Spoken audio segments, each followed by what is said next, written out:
வேர்ல்டே வந்து government exam preparation தான் அப்படின்ற ஒரு வேர்ல்டில் இருந்துட்டு இப்போ ஒரு வெளியே வந்ததுக்கு அப்புறமா ஆக்சுவலா ரியாலிட்டி என்ன அப்படிங்கறது அப்போதான் புரியுது.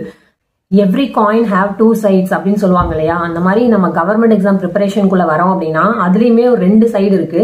அதுல வந்து ஒரு சைடு ஆப்வியஸா நிறைய பேருக்கு தெரியும், நிறைய சோஷியல் மீடியாலுமே அவைலபிளா இருக்கும். அண்ட் ஒரு சைடு, இன்னொரு சைடு வந்து நிறைய பேருக்கு தெரியாது. இந்த சைடை தெரியாமலே நிறைய பேர் எக்ஸாம் ப்ரிப்பரேஷனுக்குள்ள வருவீங்க. ஸோ இந்த வீடியோ அந்த அதர் சைடு என்ன அப்படிங்கறத தான் இந்த வீடியோல சொல்ல போறேன். அண்ட் இப்போ நியூவா படிக்க வரீங்க ஒரு கவர்மெண்ட் எக்ஸாமுக்கு அப்படின்னாலும் ஓகே, ஆல்ரெடி நீங்க எக்ஸாமுக்கு படிச்சுட்டு இருக்கீங்க அப்படின்னாலும் இந்த வீடியோ உங்களுக்கு மாதிரி ஒரு கிளியரான ஐடியா கிடைச்ச மாதிரி இருக்கும். இந்த வீடியோ நீங்க கடைசியா பார்த்து முடிக்கும் போது. அண்ட் இந்த வீடியோ ஃபர்ஸ்ட் ஃபுல்லா பாருங்க, அதுக்கப்புறமா உங்களோட கருத்துக்கள் ஏதாவது இருந்தா நீங்க வந்து கமெண்ட் பண்ணலாம். வீடியோவே பார்க்காம அண்ட் தம்ப்லைன் வச்சு இல்ல இன்ட்ரோ மட்டும் வச்சு நீங்க என்ன சொல்ல வரேன் அப்படிங்கறது நீங்க கடைசி வரைக்கும் பார்த்தாதான் நான் என்ன சொல்ல வரேன்றது புரியும். ஸோ இந்த வீடியோ கடைசி வரைக்கும் பாருங்க, அதுக்கப்புறம் நீங்க உங்களோட கருத்துக்களை ஷேர் பண்ணுங்க. நான் ஒருவேளை நான் ஏதாவது தப்பா சொன்னாலும் I am ready to change. ஓகேவா? ஃபர்ஸ்ட் இந்த வீடியோல அந்த கவர்மெண்ட் எக்ஸாம் ப்ரிப்பரேஷன்ல இருக்க இன்னொரு சைடு என்ன அப்படிங்கறத தான் நான் ஃபேஸ் பண்ண அந்த விஷயங்களை வச்சு நிறைய பேருக்கு அவேர்னஸ் கொடுக்கறதுக்காக, இனிமேல் அகைன் எக்ஸாமுக்கு படிக்க வரவங்களுக்கு, ஆல்ரெடி இப்ப படிச்சுட்டு இருக்கவங்களுக்கு அப்படின்னு அவங்களுக்குலாம் ஒரு அவேர்னஸா இருக்கணும் அப்படின்றதுக்காக இந்த video. So let's get it to video. அதுக்கு முன்னாடி please subscribe to my channel. உங்களோட ஃப்ரெண்ட்ஸ் யாருக்காவது கவர்மெண்ட் எக்ஸாம் படிக்கிறாங்க, அதோட எப்படி படிக்கணும், என்ன ஸ்ட்ராட்டஜி, என்ன புக்கு ஃபாலோ பண்ணணும், என்ன இன்ஃபர்மேஷன் இதை பற்றி தெரியல அப்படின்னா என்னோட சேனல் அவங்களுக்கு ஷேர் பண்ணுங்க, டெஃபினட்டாக ஹெல்ப்ஃபுல்லாக இருக்கும். So let's get it to video. Hi, this is Tamil. Welcome back to my channel. இன்னைக்கு என்ன பார்க்க போறோம் அப்படின்னா, நம்ம கவர்மெண்ட் எக்ஸாம்ல இருக்க 2 சைடு சொன்னேன் இல்லையா, அது ஒரு சைடு ஆப்வியஸா எல்லாருக்குமே தெரியும். கவர்மெண்ட் எக்ஸாம் படிக்க வராங்க, ஒரு ஃபர்ஸ்ட் அட்டெம்ப்ட்லயோ ஒரு செகண்ட் அட்டெம்ப்ட்லயோ ஒரு ஆஃப்டர் 2 இயர்ஸ் 3 இயர்ஸ் கிளியர் ஆகி ஒருத்தங்க வேலைக்கு போறாங்க. இதுதான் ஒரு சைடு. ஓகேவா? இது ஆப்வியஸா எல்லாருக்குமே தெரியும். ஏன்னா நிறைய கோச்சிங் இன்ஸ்டிடியூட்டும் சரி, நிறைய ஆன்லைன் லெசன் எடுக்கிறவங்க, யூடியூப்ல லெசன் எடுக்கிறவங்க, இந்த இன்ஸ்டியூட்டை பேஸ் பண்ணி இருக்க எல்லாருக்குமே நம்ம கவர்மெண்ட் எக்ஸாம் படிக்க வரோம் அப்படின்னாலே இந்த ஒரு சைடு எல்லாருக்குமே தெரியும். ஏன்னா அவங்க மார்க்கெட்டிங் பண்றதே இந்த மாதிரி ஆல்ரெடி பாஸ் ஆனவங்களை வச்சுதான் அவங்க மார்க்கெட்டிங்கே பண்ணுவாங்க. அதனால இது எல்லாருக்குமே தெரியும். ஓகேவா? இன்னொரு சைடு என்ன அப்படிங்கறத நான் ஏன் ஷேர் பண்ணணும்னு ஃபர்ஸ்ட் நினைக்கிறேன் அப்படின்னா, அந்த ஒரு சைடையும் தெரிஞ்சுக்கிட்டுமே, இப்ப நம்ம ஒரு விஷயத்துக்குள்ள இறங்குறோம் அப்படின்னா அதுல இருக்க பாசிட்டிவ் அண்ட் நெகட்டிவ் நம்ம தெரிஞ்சுப்போம். இப்ப நம்ம ஒரு ட்ரெஸ் வாங்குறோம், இல்ல ட்ரெஸ்ஸை விடுங்க, ஏதோ ஒரு பொருள் வாங்குறோம்னாலே அந்த பொருளோட பாசிட்டிவ் என்ன நெகட்டிவ் என்ன அந்த மாதிரி நம்ம தெரிஞ்சுக்க விரும்புவோம்ல. அந்த மாதிரிதான் இதுவும். இதை முன்னாடியே சொல்றேன், இதை யாரையும் டிமோட்டிவேட் பண்ண கிடையாது, இது யாரையும் நெகட்டிவா சொல்லவும் கிடையாது, என்னோட இன்டென்ஷன் அது கிடையாது. ஜஸ்ட் இப்ப நீங்க ஒரு விஷயத்துக்குள்ள இறங்குறதுக்கு முன்னாடி அதனுடைய பாசிட்டிவ் சைடு தெரிஞ்சுக்கிற மாதிரி இதுல இப்படி ஒரு சைடும் நிக்கிறத தெரிஞ்சுக்கோங்க. ஜஸ்ட் இந்த விஷயங்களை நான் ஷேர் பண்றதுனால இதை நீங்க கேட்டாலே உடனே எனக்கு நானும் அந்த மாதிரி மாறிடுவேன் அப்படின்றது கிடையாது. நான் மற்றவங்க சொல்றதுனாலயோ, மற்றவங்க உங்களால முடியாதுன்னு சொல்றதுனாலயோ அந்த விஷயம் முடியாம போகாது. அது உங்களால மட்டும்தான். இப்ப நான் ஒரு இந்த நெகட்டிவ் சைட் சொல்றதுனாலயோ, இல்ல நீங்க அதை கேட்கறதுனாலயோ, லிசன் பண்றதுனாலயோ மட்டும் உங்களோட டோட்டலா எல்லாமே ஸ்பாயில் ஆகாது. நீங்களும் அந்த மாதிரி பர்சனா மாறிட மாட்டீங்க. ஓகேவா? ஒருத்தவங்களோட இதுவுமே வேற வேற மாதிரி இருக்கும். நீங்க ஃபர்ஸ்ட் அட்டெம்ப்ட்ல கூட கிளியர் பண்ணலாம். அதனால இந்த மாதிரி கேட்டா அது டிமோட்டிவேஷன், அது நெகட்டிவ் அப்படின்றத ஃபர்ஸ்ட் அந்த மாதிரி இன்டென்ஷனல் நான் சொல்ல வரல. அந்த மாதிரி நீங்க நினைச்சுக்கும் வேணாம். இப்போ ஒரு விஷயத்துக்குள்ள நம்ம போறோம்னா அதனுடைய பாசிட்டிவ் நெகட்டிவ் நம்ம தெரிஞ்சுப்போம் இல்லையா எல்லா விஷயத்துலயும். அந்த மாதிரி தான் இப்போ நீங்க கவர்மெண்ட் எக்ஸாம் ப்ரிப்பரேஷன் கூட என்டர் ஆகுறீங்க அப்படின்னா அதனுடைய பாசிட்டிவ் சைடு எப்படி இருக்கும், அதனுடைய நெகட்டிவ் சைடும் தெரிஞ்சுக்கோங்க. இதை தெரிஞ்சுக்கிறதுனால எந்த ஒரு இதுவுமே கிடையாது. அதுக்கப்புறமா நம்ம பெட்டரா சூஸ் பண்றதுக்கான ஒரு ஸ்டேஜுக்கு நம்ம வருவோம், இந்த ஒரு சைடையும் தெரிஞ்சுக்கும் போது. ஸோ புதுசா வரவங்களுக்கு என்னெல்லாம் தெரிஞ்சிருக்கணும் அப்படிங்கிறதுமே சில விஷயங்கள்லாம் சொல்றேன். ஸோ ஃபர்ஸ்ட் கவர்மெண்ட் எக்ஸாம் ப்ரிப்பரேஷனுக்குள்ள வரீங்க அப்படின்னா நான் என்ன அட்வைஸ் பண்ணுவேன் அப்படின்னா, ஒரு 2-3 இயரை நீங்க ஒரு கவர்மெண்ட் எக்ஸாமுக்காகவே கம்ப்ளீட்டா ஒரு ஃபுல் டைம் ஆஸ்பிரண்டா செல்ஃப் ஸ்டடியோ இல்ல ஒரு கோச்சிங் இன்ஸ்டியூட் போயோ படிக்கிறீங்க அப்படின்னா ஒரு 3 இயர் மேக்ஸிமம் 3 இயரை ஒரு ஃபுல் டைம் ஆஸ்பிரண்டா ஸ்பெண்ட் பண்ணுங்க. அந்த ஒரு 3 இயர்ல உங்களால முடிஞ்ச அளவுக்கு உங்களோட 100% போட்டு எக்ஸாம் எழுதி கிளியர் பண்றதுக்கு உங்களால என்னெல்லாம் முடியுமோ, நீங்க இனிமேல் ஃபியூச்சர்ல ரிக்ரெட்டே பண்ண மாட்டேன், அந்த அளவுக்கு என்னால முடிஞ்ச 200% நான் கொடுத்துட்டேன் அப்படின்ற அளவுக்கு நிறைய உழைப்பை போட்டு டைமை வேஸ்ட் பண்ணாம, சோசியல் மீடியாலாம் யூஸ் பண்ணாம, முடிஞ்ச அளவுக்கு கண்ட்ரோல் பண்ணி உங்களோட மொத்த கான்சென்ட்ரேஷனையுமே படிக்கிறதுல போட்டு அந்த 3 இயர்ஸ் நல்லா ஸ்பெண்ட் பண்ணி எக்ஸாம் ப்ரிப்பரேஷன் பண்ணுங்க. ஆஃப்டர் 3 இயர்ஸ் அதுக்கப்புறமாவும் நீங்கள் அதே மாதிரி ஒரு ஃபுல் டைம் ஆஸ்பரண்டாகவே கண்டினியூ பண்ண வேணாம் அப்படின்றது தான் என்னோட பாயிண்ட் ஆஃப் வியூ. நான் ஏன் இதை சொல்கிறேன் அப்படிங்கிறதுமே ரீசன் சொல்கிறேன். ஃபர்ஸ்ட் ஏன் இந்த 3 இயர் அதுக்கப்புறம் ஏன் வேணாம் அப்படின்னா, இப்போ நீங்கள் ஒரு 3 இயர் படிக்கிறீங்க அப்படின்னா ஃபுல் டைம் ஆஸ்பரண்டாக படிங்க. ஒரு 4th இயர் 5th இயர் அப்படின்னா நீங்கள் ஒரு ஃபுல் டைம் ஆஸ்பரண்டாக படிக்காமல் நீங்கள் ஏதோ ஒரு ஜாபை தேடுங்க. இப்போ ஒரு 3 இயர் முடிஞ்ச உடனே என்ன ஜாப், நான் என்னோட குவாலிஃபிகேஷனுக்கு ஏதோ ஒரு ஜாபு, அந்த மாதிரி உங்களுக்கு என்ன ஜாப் செட் ஆகும் அப்படிங்கிறத பார்த்து ஒரு ஜாபை தேடிட்டு ஜாப் போயிட்டே பார்ட் டைமாக படிக்க ஆரம்பிங்க கவர்மெண்ட் எக்ஸாமுக்கு. ஏன்னா நீங்கள் ஆல்ரெடி 3 இயர் படிச்சிருக்கீங்க போது உங்களுக்கு சிலபஸ் கவர் பண்ணுறதெல்லாம் ஆல்ரெடி நீங்கள் 3 இயர்லேயே பண்ணியிருப்பீங்க. நீங்கள் இன்னும் அவ்வளோ டைம் தேவைப்படாது. நீங்கள் வந்து ஒரு 3 இயர்க்கு அப்புறமா ஒரு ஒர்க் போயிட்டே படிக்கிறது ரொம்பவே கம்ஃபர்டபுளாகவும் இருக்கும். நீங்கள் உங்களை கம்ப்ளீட்டாக குவிட் பண்ணணும்னு சொல்லலை. மேபி யாராவது ஒருத்தங்க குவிட் பண்ணணும்னு நினைக்கிறீங்கனாலுமே அதுவுமே தப்பு கிடையாது. அது ஒரு இண்டிவிஜுவலோட சாய்ஸ் தான். அதை நம்ம யாருமே கொஸ்டின் பண்ணுறதுக்கு எந்த ஒரு ரைட்ஸுமே கிடையாது. ஈவன் அவங்க கொஸ்டின் இப்போ குவிட் பண்ண நினைக்கிறாங்களுமே தட் இஸ் தேர், அவங்களோட சாய்ஸு. இப்போ நான் என்ன ரெக்கமெண்ட் பண்ணுறேன் அப்படின்னா, ஒரு 3 இயர்ஸ் கம்ப்ளீட்டாக ஃபுல் டைம் ஆஸ்பரண்டாக படித்து முடிச்சுட்டு ஒரு 3rd இயருக்கு அப்புறமா நீங்கள் ஏதோ ஒரு ஒர்க் போயிட்டு பார்ட் டைமாக எக்ஸாம் எழுத ஆரம்பிங்க. அப்படி இல்லைன்னா இப்போ ஏதோ ஒரு நிறைய கோர்சஸ்லாம் இருக்குது, 6 மந்த் கோர்ஸு, 5 மந்த் கோர்ஸு, நம்ம உங்களோட ஸ்கில்லை வந்து வளர்த்துக்கிறதுக்கு. ஏன்னா நம்ம காலேஜ் முடிக்கிறோம் அப்படின்னா காலேஜ் முடித்த உடனேவே நம்ம வந்து இங்கே எக்ஸாம் ப்ரிப்பரேஷனுக்குள்ளே வந்திருப்போம். ஒரு 3 இயர் 4 இயர் நம்ம இதுக்குள்ளவே ஸ்பெண்ட் பண்ணும்போது அந்த ஒரு 3-4 இயர்ஸ்ன்றது நமக்கு எந்த ஒரு எக்ஸ்பீரியன்ஸுமே இல்லாமல் நம்ம கம்ப்ளீட்டாக இந்த ப்ரிப்பரேஷனில் மட்டுமே இருக்கும்.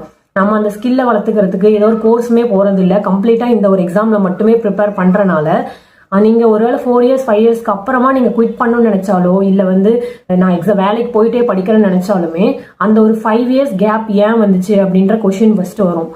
உங்களுக்கு ஒரு எக்ஸ்பீரியன்ஸ் இல்லாத பர்சனாக இருப்பீங்க. இப்போ உங்கள் கூடவே வந்து காலேஜ் முடிச்சுட்டு வெளியே வரவங்க அதே 4 to 5 இயர்ஸில் வேறு ஏதோ ஒரு இடத்துல ஒர்க் பண்ணுறாங்கன்னா அவங்களுக்கு ஒரு எக்ஸ்பீரியன்ஸ் அப்படின்ற ஒரு வேர்டாவது அவங்க பின்னாடி இருக்கும். நம்ம வந்து ஒரு 4 இயர்ஸ் 5 இயர்ஸ் வந்து கம்ப்ளீட்டாக கவர்மெண்ட் எக்ஸாம் படித்து கிளியரானா சூப்பர், அவங்களோட இதுவே வேற மாதிரி மாறிடும். ஆனால் அந்த ஒரு 0.5 0.1 இந்த மாதிரி ஃபியூ மார்க்ஸில் வந்து கிளியர் ஆகாமல் போகிறவங்களுக்கு அட் தி எண்டில் எந்த ஒரு சர்டிஃபிகேட்டுமே கிடைக்க போகிறது இல்லை. நீங்கள் வந்து 5 இயர்ஸ் படிச்சிருக்கீங்க கவர்மெண்ட் எக்ஸாமுக்கு அப்படின்றதுக்காக எந்த ஒரு சர்டிஃபிகேட்டுமே இருக்காது. அந்த ஆஃப்டர் அதுக்கப்புறம் ஒரு 5 இயர்ஸ் 4 இயர்ஸ் படித்ததுக்கு அப்புறமா தான் அவங்க ஏதோ ஒரு போய் ஜாபை தேடுற மாதிரி இருக்கும். அப்போ வந்து நம்ம ஒரு பிகினர் மாதிரி தான். நம்ம எங்கேருந்து ஸ்டார்ட் பண்ணுமோ ஆஃப்டர் 5 இயர்ஸ் நம்ம நிறைய நாலேஜ்லாம் கற்றுருப்போம், நிறைய டிசிப்ளின் இருக்கும், நிறைய கன்சிஸ்டன்சினா என்னன்னு கற்றுருப்போம், டைம் மேனேஜ்மெண்ட்டு, பேஷன்ஸு எல்லாமே கற்றுருப்போம். இந்த ஒரு ஜேர்னியில் நிறைய விஷயத்த நம்ம லேர்ன் பண்ணியிருப்போம். ஆனால் அந்த ஒரு விஷயத்தை வச்சு மட்டும் நமக்கு ஜாப் கொடுக்க மாட்டாங்க இல்லையா. இப்போ நமக்கு வந்து இப்போ ஒரு நிறைய நாலேஜ் நமக்கு வளர்ந்துருக்கு. நம்ம ஜென்ரல் நாலேஜ் படிக்கிறோம், மேக்ஸ், ரீசனிங், இங்கிலீஷு நிறைய படிக்கிறோம், அதுலேருந்து நமக்கு நிறைய நாலேஜ் வளர்ந்துருக்கு. ஆனால் இந்த மாதிரி நாலேஜ் வளர்ந்துருக்கு அப்படிங்கிறத நம்ம எப்படி அவங்க கிட்ட எக்ஸ்பிரஸ் பண்ண முடியும்? அட்லீஸ்ட் இப்போ நம்ம டிகிரி முடிக்கிறோன்னா அதுக்கு ஒரு சர்டிஃபிகேட் இருக்கும். இப்போ நம்ம வந்து ஏதோ ஒரு கோர்ஸ் போகிறோன்னா அந்த கோர்ஸ் முடிச்சுட்டு நிறைய நம்ம சர்டிஃபிகேட் கொடுப்பாங்க, மார்க் இன்டர்வியூ அந்த மாதிரி அவங்க நம்மளை ப்ராக்டிஸ் பண்ணுவாங்க, இன்டர்வியூஸ் நம்ம அட்டன் பண்ண வைப்பாங்க, நிறைய நமக்கு ப்ராக்டிஸ் கிடச்சிருக்கும், at the same time certificate கிடச்சிருக்கும். அதை வச்சு நம்ம இவ்வளோ நாள் நான் இந்த கோர்ஸ் முடித்தேன், இது சர்டிஃபிகேட், இதை வச்சு எனக்கு வேலை கொடுங்க அப்படின்றத நம்மளால கேட்க முடியும். இதுவே நம்ம கவர்மெண்ட் எக்ஸாம் ஒரு 5 இயர்ஸ் படிக்கிறோம் அப்படின்னா இந்த 5 இயர்ஸ் நம்ம படிச்சுன்றதுக்கு எந்த ஒரு ப்ரூஃபுமே நமக்கு கிடையாது. நமக்கு மட்டும் தான் தெரியும் நம்ம எவ்வளோ படிச்சிருக்கோம், எவ்வளோ எக்ஸாம் எழுதியிருக்கோம், எவ்வளோ மார்க்லாம் எடுத்திருக்கோம். ஈவன் அந்த ஃபியூ மார்க்ஸில் கிளியர் மட்டும் தான் பண்ண முடியல, ஆனால் நம்ம அவ்வளோ மார்க் ஸ்கோர் பண்ணியிருக்கோம் அப்படின்றதுக்கான எந்த ஒரு சர்டிஃபிகேட்டும் கிடையாது. நம்ம போய் அதை குவாலிஃபிகேஷனாக சொல்லவும் முடியாது. இது ஒரு பாயிண்ட். இதுக்கு தான் நான் என்ன சொல்கிறேன் அப்படின்னா, நீங்கள் ஒரு 3 இயர் உங்களோட 100% எஃபர்ட் போட்டு நீங்கள் படிக்கிறீங்க, பாஸ் ஆகிறீங்க, சூப்பர். ஒருவேளை 3 இயர்ஸ்க்கு மேலேயே நீங்கள் பாஸ் ஆக முடியல, இன்னும் நான் ட்ரை பண்ணணும், இன்னும் நான் நெக்ஸ்ட் அட்டெம்ப்ட் கொடுக்கணும்னு நினைக்கிறீங்கன்னா அதுவுமே சூப்பர் தான். ஆனால் ஒரு ஃபுல் டைம் ஆஸ்பரண்டாக பண்ணாதீங்க நான் சொல்ல வரேன். அந்த 3 இயர் முடிச்சதுக்கப்புறமா ஒரு பார்ட் டைம் ஜாப், ஒரு ஃபுல்லாக ஒரு ஜாப் போயிட்டு பார்ட் டைமாக படிக்க ஆரம்பிங்க. அப்படின்னா ஏதோ ஒரு கோர்ஸ் லேர்ன் பண்ணுங்க.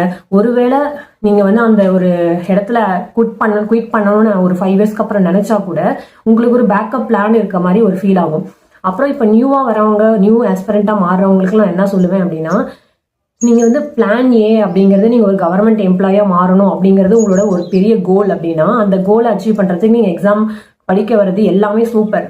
அதை பிளான் ஏவா வச்சுருக்கீங்கன்னா பிளான் பி என்ன அப்படிங்கிறதையுமே யோசிச்சு, ஒருவேளை இந்த மாதிரி நினைச்சாலே அது நெகட்டிவ் கிடையாது, இது நம்மளோட ஒரு பிளானிங் தான் வச்சுக்கலாம். இப்போ நம்ம வந்து பிளான் ஏவை மட்டும் நம்பி இல்லாமல் பிளான் பியுமே ஒன்று எடுத்து நம்ம யோசிச்சு நமக்கு என்ன வரும் வராது, ஒருவேளை அது இல்லைன்னா இது என்ன பண்ணலாம் அப்படிங்கிறதுலாம் இது ஒரு பெட்டர் பிளானிங்னே வச்சுக்கலாம். உடனே வந்து பிளான் பி யோசிச்சாலே நம்ம வந்து நெகட்டிவாக பண்ணுறோம், நமக்கு பாசிட்டிவே இல்லை, ஃபர்ஸ்ட் இதுலயே நம்ம தோத்துருவோம்னு நினைக்கிறோம். அப்படிலாம் கிடையாது எதுவுமே. நம்மளோட லைஃப் எப்படி போக போகுதுன்றது யாருக்குமே தெரியாது. இப்போ நாளைக்கு என்ன நடக்கும் அப்படின்றது நமக்குமே தெரியாது இல்லையா? அப்போ நம்ம முன்னாடியே ஒரு பெட்டரான பிளான் பண்ணிக்கிறது நமக்கு ஒரு அட்வான்டேஜ் தான். நான் அதை பண்ணலை. நான் அதை பண்ணாமல் ஒரு 5 இயர்ஸ்க்கு அப்புறமா நான் ஃபேஸ் பண்ணுற விஷயங்களை வச்சு தான் இது ஒரு அவேர்னஸாக இனிமேல் படிக்கிறவங்களுக்கும் சரி, இப்போ படிச்சுட்டு இருக்கவங்களுக்கும் சரி தெரியப்படுத்தணும்னு நான் நினச்சேன். ஏன்னா இப்போ ஆஃப்டர் 5 இயர்ஸ்க்கு அப்புறமா நான் ஜாப் தேடிட்டு இருக்கேன்னு சொன்னேன் இல்லையா? ஆல்ரெடி டெம்பரரியாக ஒரு ஜாப் ஒர்க் பண்ணிட்டு இருக்கேன்னு சொன்னேன். ஆனால் அது வந்து 1 இயரில் ஒரு 4 மந்த் 5 மந்த் 6 மந்த் தான் ஜாப் இருக்கும். ஆனால் நமக்கு எல்லா நாளுமே ஜாப் வேணும் இல்லையா? மற்ற மந்த்லாம் சும்மா தானே இருக்க மாதிரி இருக்கும். ஒரு பர்மனெண்ட்டான ஒரு ஜாப், ப்ரைவேட் ஜாப் வேணும்னா இப்போ நான் போய் சர்ச் பண்ண போகும்போது எல்லாருமே என்ன சொல்கிறாங்கன்னா, அந்த ஃப்ரெஷர்ஸ், இப்போ நான் வந்து அந்த ஃப்ரெஷர் அப்படின்ற லிஸ்ட்டில் தான் வருவேன். ஏன்னா நான் ஒரு 5 இயர்ஸ் வந்து கவர்மெண்ட் எக்ஸாமுக்காகவே படிச்சிருக்கேன். அது வந்து எங்கிட்ட எந்த ஒரு எக்ஸ்பீரியன்ஸ் நான் படிச்சிருக்கேன் அப்படின்ற ஒரு சர்டிஃபிகேட் எங்கிட்ட கிடையாது. நான் படிச்சிருக்கேன்னு எனக்கு மட்டும் தான் தெரியும் இல்லையா? அதனால அந்த கம்பெனிஸும் சரி, யார் இன்டர்வியூ எடுக்கிறாங்களோ அவங்க வந்து இதை வந்து ஒரு எக்ஸ்பீரியன்ஸாக எடுத்துக்க மாட்டாங்க. நான் ஒரு ஃப்ரெஷர் கேட்டகரியில் தான் வருவேன். அவங்க ஜாப் ஓப்பனிங் வைக்கும் போதே என்ன போட்டிருக்கு அதில் அப்படின்னா, ஒன்று எக்ஸ்பீரியன்ஸ்னால ஆளை கேட்குறாங்க. அப்படி இல்லைன்னா இப்போ ரீசெண்டாக 2024 2025 ரீசெண்டாக காலேஜ் முடிச்ச பாஸ்ட் அவுட்டான ஸ்டூடெண்ட்ஸ் மட்டும்தான் எங்களோட ஓப்பனிங்க்கு குவாலிஃபைட் அப்படின்னு சொல்லி அவங்க அது ஓப்பனிங்லேயே அதை சொல்லிடுறாங்க. அப்படிங்கும்போது இந்த ஒரு 5 இயர்ஸ் கேப்புங்கிறத இதை எப்படி வந்து என்ன பண்ணுறது அப்படிங்கிற ஒரு கொஷின் வருது. நெக்ஸ்ட் வந்து நமக்கு அந்த ஒரு 5 இயர்ஸில் எக்ஸ்பீரியன்ஸும் இல்லாமல் இருக்குது. அதனாலும் நம்மளால ஜாப் கிடைக்க முடியல. இப்போ இந்த 5 இயர்ஸ்க்கு அப்புறம் நம்ம ஏதோ ஒரு ஈவன் நம்மளோட டிகிரி வந்து ஒன்று படிச்சிருந்தாலும் அந்த டிகிரிக்கு ஏற்ற மாதிரியான வேலையும் நமக்கு கிடைக்காது. அதை விட கம்மியான சேலரியில தான் நமக்கு வேலை போகிற மாதிரியான ஒரு சுச்சுவேஷன்லாம் வருது. இதெல்லாம் நான் ஃபேஸ் பண்ணி இப்போ ஒரு 5 இயர்ஸ்க்கு அப்புறமா நிறைய விஷயங்கள் தெரியுது. இப்போதான் தன்னால ஒரு எக்ஸாம் ப்ரிப்பரேஷன்ல இருந்துட்டு ஓகே இதை விட்டுட்டு வேற ஒரு வேர்ல்டுக்கு போவோம். ஏன்னா என்னோட வேர்ல்டே வந்து கவர்மெண்ட் எக்ஸாம் ப்ரிப்பரேஷன் தான் அப்படின்ற ஒரு வேர்ல்டில் இருந்துட்டு இப்போ ஒரு வெளியே வந்ததுக்கு அப்புறமா ஆக்சுவலா ரியாலிட்டி என்ன அப்படிங்கறது அப்போதான் புரியுது. ஸோ இதை நான் உங்ககிட்ட சொல்றது மூலமா மேபி யாராவது கொஞ்சம் பேருக்காவது இதை கொஞ்சம் அவேர் ஆவீங்க. இந்த பிளான் பி அப்படிங்கறத முன்னாடியே செட் பண்ணிக்கோங்க. நீங்க ஒரு 3 இயர்ஸை வந்து உங்களோட எஃபோர்ட் போட்டு படிங்க. ஆஃப்டர் 3 இயர்ஸ் வந்து நீங்க உங்களோட பிளான் பி வச்சிருக்கீங்க இல்லையா? அந்த பிளான் பிக்கு போயிட்டு கவர்மெண்ட் எக்ஸாமை வந்து பார்ட் டைமா வச்சுக்கோங்க. அப்படி இல்லை அப்படின்னா நீங்கள் வந்து ஏதோ ஒரு கோர்ஸ் முடிங்க. ஒரு 5 மந்த்ஸ் 6 மந்த் 1 இயர் கோர்ஸ் கூட எடுத்து இந்த கோர்ஸ் முடிச்சா என்னெல்லாம் வந்து பெனிஃபிட் இருக்குது, என்னால் வேலைக்கு போக முடியுமா அப்படிங்கிறத பற்றிலாம் யோசிங்க. திங்க் பண்ணுங்க, உங்களுக்கு என்ன வரும் அப்படிங்கிறதெல்லாம் யோசிங்க. ஏன் இதை நான் சொல்கிறேன்னா, ஆஃப்டர் 5 இயர்ஸ் என்ன மாதிரி நீங்கள் இருக்கக்கூடாது. ஒரு ஃப்ரெஷராக இருக்கும், எந்த எக்ஸ்பீரியன்ஸும் இல்லை. ஜாப் தேடும்போது அவங்க எக்ஸ்பீரியன்ஸும் கேட்குறாங்க. இந்த மாதிரி ஒரு கன்ஃபியூஷனான ஸ்டேட்டில் இருக்கக்கூடாது அப்படின்னா பிளான் பியை முன்னாடியே யோசிச்சுக்கோங்க. ஏன்னா நான் அந்த மாதிரி யோசிக்கல. Plan A only government exam clear பண்ணுறது தான் என்னோட பிளான் ஏ அப்படின்ற ஒரு கோலோட இருந்தேன். ஆனால் இதுலேயே நம்மளால் கண்டினியூ பண்ணிட்டு போக முடியாது இல்லையா? ஒரு 5 இயர்ஸ் இதுலேயே போயிடுச்சு. இதுக்கும் மேலேயும் நான் இந்த ஒரு ஃபுல் டைம் ஆஸ்பிரண்டாகவே ஸ்பெண்ட் பண்ணேன் அப்படின்னா என்னோட கெரியர் அப்படின்றது ரொம்ப பேக்கில் போயிடும். இப்போ நான் எனக்கு கிடைக்கிற ஆப்பர்ச்சுனிட்டி கூட இன்னொரு 2 இயர்ஸ் நான் ஃபுல் டைம் ஆஸ்பிரண்டாக இருந்தேன்னா எனக்கு கிடைக்காது. மேபி நீங்கள் நினைக்கலாம், இப்போ நீங்கள் அகெயின் இன்னொரு 2 இயரை வந்து ஸ்பெண்ட் பண்ணி படிச்சிங்கன்னா நீங்கள் கவர்மெண்ட் எக்ஸாம் கூட கிளியர் பண்ணலாம் இல்லையா அப்படின்றத நீங்கள் ப்ராபபிலிட்டியாக சொல்லலாம். தெரியாது, நமக்கு கிடைக்குமா கிடைக்காதா அப்படின்றது யாருக்குமே தெரியாது இல்லை. நம்மளோட எஃபோர்ட் போட்டு நம்மளால் எவ்வளோ முடியுதோ நம்மளால் அதை பண்ண தான் முடியும். ஈவன் நீங்கள் அந்த டைமில் 0.1 மார்க் 0.5% மார்க்லலாம் நீங்கள் மிஸ் ஆனாலும் உங்களை வந்து கிளியர்டுன்னு சொல்ல மாட்டாங்க. நீங்கள் கிளியர் பண்ணலைன்னு தான் சொல்லுவாங்க. அதை நிறைய நான் ஃபேஸ் பண்ணிட்டேன். அதனால இதை நான் உங்ககிட்ட ஷேர் பண்ணுறது மூலமாக நீங்கள் ஒரு அவேராக இருப்பீங்க அப்படின்றதுக்காக தான் இந்த வீடியோ நான் ஷேர் பண்ணுறேன். ஃபர்ஸ்ட் ஆஃப் ஆல், இப்போ கவர்மெண்ட் எக்ஸாமோட இந்த சைடை நீங்கள் தெரிஞ்சுக்கிறது மூலமாக நீங்கள் உடனே நான் வந்து டிமோட்டிவேட்டாக ஃபீல் ஆகுறேன், நெகட்டிவாக ஃபீல் ஆகுறேன் அந்த மாதிரிலாம் நினைக்காதீங்க. எல்லா விஷயத்துலையுமே பாசிட்டிவ் சைடும் இருக்குது, நெகட்டிவ் சைடும் இருக்குது. இப்போ நம்ம ப்ரைவேட் ஜாப் ஐடியெல்லாம் வந்து நிறைய சேலரிஸ்லாம் கொடுத்தாலுமே நம்மளை எப்போ வந்து வேலையை விட்டு நிறுத்துவாங்கன்னு தெரியாது அப்படின்ற ஒரு நெகட்டிவ் சைடு இருக்கு இல்லையா? அந்த மாதிரி எல்லா விஷயத்துலையுமே ஒரு பாசிட்டிவ் சைடும் இருக்கும், நெகட்டிவ் சைடும் இருக்கும். இந்த கவர்மெண்ட் எக்ஸாம்லையுமே அது இருக்கு. அதையும் நீங்க தெரிஞ்சுக்கிட்டு வர்றது பெட்டர்ன்னு தான் சொல்றேன். அதுக்காக நம்ம கவர்மெண்ட் எக்ஸாம் வந்து ஒரு கவர்மெண்ட் எம்ப்ளாயா மாறணும் அப்படின்றது ஒரு கோலே இருக்கக்கூடாது அப்படின்லாம் நான் எதுவுமே சொல்லலை. ஒருத்தவங்களுக்குமே வேற வேற மாதிரியான கோல் இருக்கலாம். அந்த மாதிரி கவர்மெண்ட் எக்ஸாம் எம்ப்ளாயா மாறணும், எக்ஸாம் எழுதி கிளியர் பண்ணி அப்படிங்கிறதுமே ஒரு கோல் தான். அது அவங்களுக்கு பிடிச்சிருக்குன்னா அவங்களோட 100% போட்டு நீங்க உங்களோட ஃபுல் எஃபோர்ட் போட்டு படிங்க. அதுலலாம் தப்பே கிடையாது. அதுக்குன்னு ஒரு டைம் இருக்கு இல்லையா? அந்த டைமுக்கு மேலேயும் அதை நீங்க அதுலேயே இருக்காதீங்கன்னு சொல்ல வரேன். ஏன்னா நம்ம எவ்வளோ இயர் இருக்கோம், இப்போ நம்ம 5 இயர்ஸ் இந்த எக்ஸாம் ப்ரிப்பரேஷன் இருந்துட்டோம் அப்படின்ற ஒரே ரீசனால மட்டும் நமக்கு வேலை கிடைச்சிடாது இல்லையா. ஒரு 7 இயர்ஸ் நான் இந்த ப்ரிப்பரேஷன்ல இருந்திருக்கேன், அதனால எனக்கு வேலை கொடுங்க அப்படின்ற ஒரு சுச்சுவேஷன் இருக்காது இல்லையா. இது வந்து மேபி கேட்கறதுக்கு நெகட்டிவா இருக்கலாம், ஆனால் இதுதான் ரியாலிட்டி. இப்போ 5 இயர்ஸ் நான் ப்ரிப்பரேஷன் முடிச்சிட்டேன்.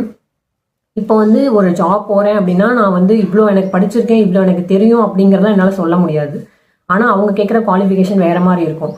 ஸோ இந்த மாதிரி நிறைய விஷயங்கள்லாம் இருக்குது. இதை நான் சொல்கிறதுக்கு காரணம் என்ன அப்படின்னா, நீங்கள் இந்த ஒரு சைடுமே தெரிஞ்சுக்கிட்டு சூஸ் பண்ணும்போது இன்னுமே நீங்கள் அவேராக இருப்பீங்க. ஒரு இதுக்குள்ள ஒரு விஷயத்துக்குள்ள நுழையிறீங்கன்னா அதோட பாசிட்டிவ் என்ன நெகட்டிவ் என்னன்னு தெரிஞ்சுக்கிறதுல எந்த தப்புமே கிடையாது. நம்ம வந்து நிறைய பேரை சோஷியல் மீடியாவில் பார்க்குறோம். இப்போ வந்து ஃபர்ஸ்ட் அட்டெம்ப்ட்லேயே கிளியர் பண்ணியிருக்கோங்க, இப்போ வந்து ஒரு 4 இயர்ஸ் 5 இயர்ஸ் படித்து கிளியர் பண்ணியிருக்காங்க. நீங்கள் நிறைய பேரை பார்க்குறீங்க, அவங்களாம் சூப்பர், எவ்வளோ எஃபோர்ட் போட்டு படிச்சிருக்காங்க, அவங்களெல்லாம் வேற லெவல் தான். ஆனால் அதே அட் த சேம் டைம் நம்ம எக்ஸாம் எழுதுறவங்கள அந்த வேகன்சிக்கு அண்ட் எழுதுறவங்களோட லிஸ்ட்டை நம்ம பார்த்துருக்கோம் இல்லையா. அந்த ஒரு 5 இயர்ஸ் 6 இயர்ஸ்க்கு அப்புறமா ஒருத்தங்களால கிளியர் பண்ண முடியாமல் அவங்க நெக்ஸ்ட் லைஃப்ல என்ன பண்ணுறாங்க அப்படிங்கிறத நம்ம யாராவது யோசிச்சிருப்போமா? நம்ம யாருமே சோஷியல் மீடியாவில் அதை யாருமே ஷேர் பண்ணுறதும் இல்லை. மேபி நமக்கு ஃப்ரெண்ட்ஸ் யாராவது தெரிஞ்சவங்க அந்த மாதிரி நிறைய இயர்ஸ் படிச்சுட்டு குவிட் பண்ணுறாங்களோ, இல்லை வேலை ஏதோ ஒரு புதுசாக தேடிட்டு இருக்காங்க, நெக்ஸ்ட் அவங்க லைஃப் என்ன ஆகுது ஆக்சுவலி அப்படிங்கிறதாவது நமக்கு தெரியுமா? நமக்கு தெரியவே இல்லை இல்லையா. நம்ம சோஷியல் மீடியா அதை ஷோ பண்ணவே இல்லை, அவங்களாம் என்ன ஆகுறாங்கன்னு நமக்கு தெரியறது இல்லை. ஸோ இப்போ அவங்களோட ஸ்டேஜ் வந்து என்னவா இருக்கும் அப்படிங்கிறதுமே தான் நான் சொல்லணும்னு நினச்சேன். அது வந்து தப்புலாம் கிடையாது, அதை தெரிஞ்சுக்கிறது, அது நெகட்டிவும் கிடையாது. அவங்களும் ஏதோ ஒரு விஷயத்த லேர்ன் தான் பண்ணியிருப்பாங்க, ஏதோ ஒரு விஷயத்த நிறைய விஷயம் கற்றுருப்பாங்க. அதுலேருந்து நெக்ஸ்ட் ஸ்டேஜ் வந்து இன்னும் அவங்க பெட்டராக தான் போவாங்க. ஸோ இதை தெரிஞ்சுக்கிறது மூலமாக எந்த தப்பும் இல்லைன்னு தான் நான் நினைக்கிறேன். ஸோ இந்த வீடியோ இதை தான் சொல்லணும்னு நினச்சேன். இந்த வீடியோ ஏதோ ஒரு புது ஐடியா உங்களுக்கு கிடைச்சிருக்கும் நான் நம்புகிறேன். யாராவது உங்களோட ஃப்ரெண்ட்ஸ் ஆர் புதுசாக யாராவது படிக்கணும்னு நினைக்கிறாங்க அப்படின்னா இந்த வீடியோ ஷேர் பண்ணுங்கள். என்னோட சேனலில் நிறைய வீடியோ இருக்குது, நம்ம எப்படி எக்ஸாமுக்கு படிக்கணும், என்னென்ன ஸ்ட்ராட்டஜி ஃபாலோ பண்ணணும் அப்படின்னு நிறைய வீடியோஸ் போட்டிருக்கேன். நீங்கள் அந்த வீடியோஸுமே ஷேர் பண்ணலாம், டெஃபினட்டாக ஹெல்ப்ஃபுல்லாக இருக்கும். And please subscribe to my channel and thank you for வாட்சிங்.